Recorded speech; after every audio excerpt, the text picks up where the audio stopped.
রাধে রাধে সবাইকে। সবাই কেমন আছো? আশা রাখছি ভালোই আছো। আমিও ভালো আছি। আজকে দেখো সন্ধ্যার সময় আকাশটা কত সুন্দর হয়েছে। আকাশটা রঙে রাঙিয়ে উঠেছিল। কি সুন্দর লাগছে না আকাশটা। এদিকে সন্ধ্যার সময় মা বানিয়েছিল পরোটা। পরোটা দিয়ে চাটা খেয়ে চলে গেলাম রান্না করতে। দাদা নিয়ে আসলো এই মাশরুমগুলি এখন রান্না করার জন্য। মা কেটে দিয়ে নিল, তখনই বাবা আবার ছোটো ছোটো মাছগুলো নিয়ে আসলো।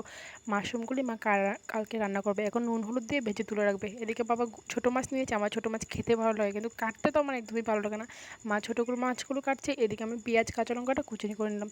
তারপর মা সমস্ত কিছু দিয়ে নুন হলুদ কাঁচা লঙ্কা কাঁচা পেঁয়াজ সরিষার তেল লবণ দিয়ে মেখে একবারে মাছটা বসিয়ে দিল। মাছটা যে না বসিয়েছে তখন চলে গেল কারেন্টটা আসার পরে মা এখানে আবার চিড়ে ভাজা শুরু করে দিয়েছিল, কারণ আমিও একটুখানি বেড়েছিলাম মার হাতে হাতে।